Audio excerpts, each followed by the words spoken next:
Hello friends, Jayashree recipe मध्ये तुमचे खूप खूप स्वागत आहे। बघा, आज आपण मसाले भात बनवलेला आहे। बघा किती मोकळा मोकळा झालेला आहे आपला मसाले भात। खायलाही तितकाच चविष्ट असा झालेला आहे। आपण हा मसाले भात कशा प्रकारे बनवला हे आपण पुढे रेसिपी मध्ये बघूया। चला तर मग रेसिपीला सुरुवात करूया। येथे आपण मसाले भात बनवण्यासाठी काय काय साहित्य घेतले ते बघूया। तांदूळ, कांदा, बटाटा, टोमॅटो, जिरे मोहरी, जिरे पावडर, धने पावडर, लाल तिखट, गरम मसाला, हळद, मीठ, हिरवी मिरची आणि लसणाची पेस्ट, हरभऱ्याची डाळ, शेंगदाणे, कढीपत्ता, कोथिंबीर, पाणी आणि तेल। येथे मी काय काय साहित्य घेतले आणि त्याचे किती किती प्रमाण आहे हे सर्व मी डिस्क्रिप्शन बॉक्स मध्ये दिलेलं आहे, तेथे जाऊन तुम्ही बघू शकता। चला तर मग आता आपण मसाले भात बनवण्यास सुरुवात करूया। येथे आपण एक कुकर घेतलेला आहे। आता आपण कुकर मध्ये तेल टाकूया।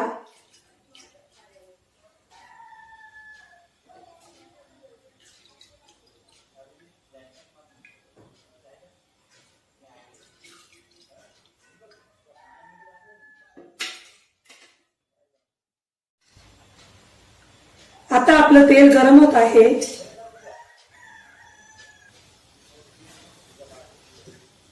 आता आपलं तेल गरम झालेलं आहे। आपण आता शेंगदाणे परतून घेऊया।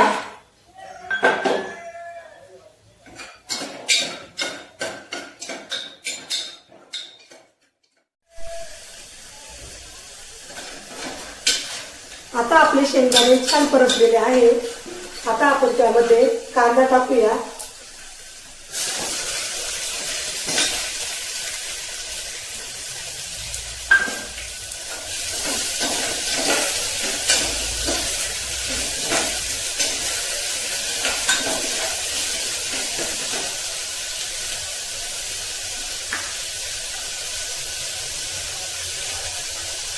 हरभऱ्याची डाळ आणि हिरवी मिरची आणि लसणाची पेस्ट,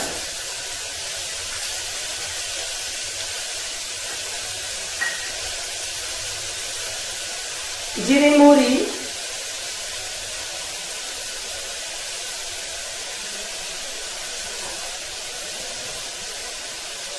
कढीपत्ता,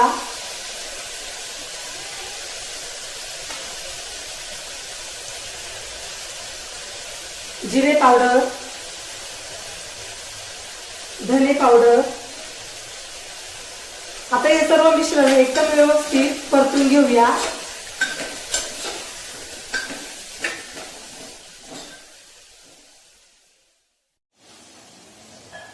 बघा, आपला कांदा आता छान परतलेला आहे। आता आपण त्यामध्ये बटाटा टाकूया।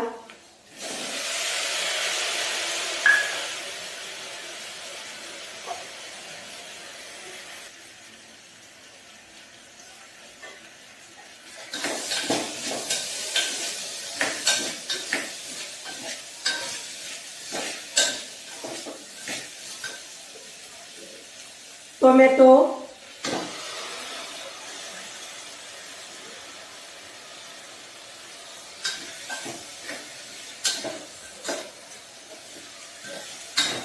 आता आपण हे छान परतून घेऊया।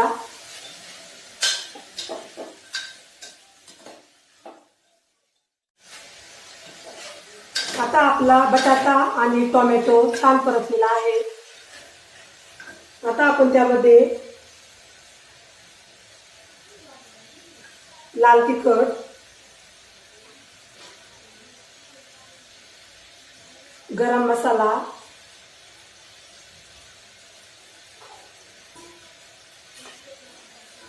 हळद, मीठ,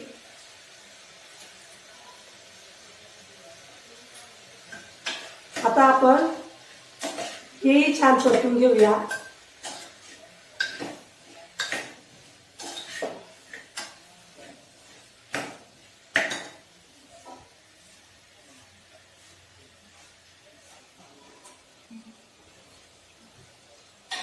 आता आपण त्यामध्ये गरम पाणी टाकूया।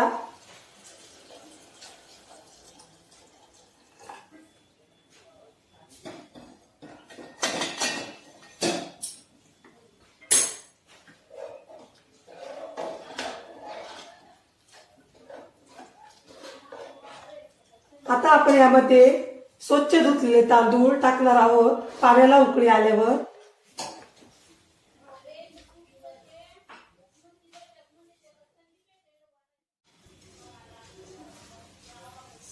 येथे बघा मी जिरा तांदूळ घेतलेला आहे. तुम्ही येथे कोणत्याही तांदळाचा वापर करू शकता. आता आपण हे तांदूळ स्वच्छ पाण्याने धुवून घेऊया.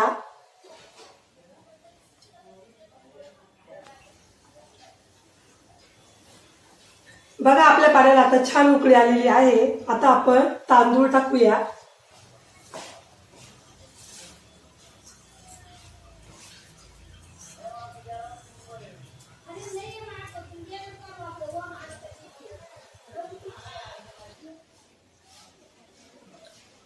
आता वरून हिरवीगार कोथिंबीर टाकूया.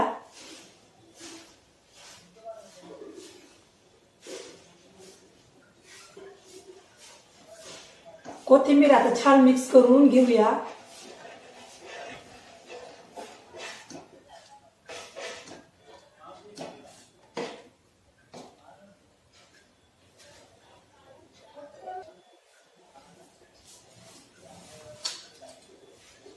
आता आपण कुकरला झाकण लावूया.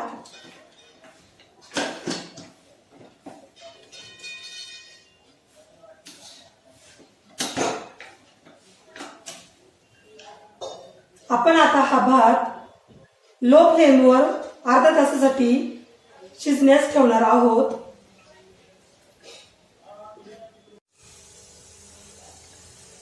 आता इथे आपला अर्धा तास झालेला आहे. आता आपण गॅस बंद करूया. आता आपण कुकर थंड होण्यास ठेवूया. बघा आपला कुकर आता थंड झालेला आहे. आपण आता खोलून बघूया.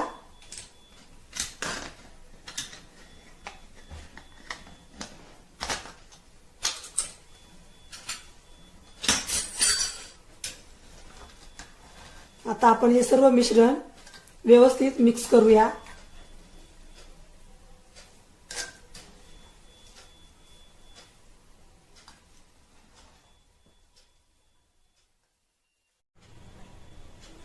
बघा आपला मसाले भात आता येथे खाण्यासाठी रेडी आहे.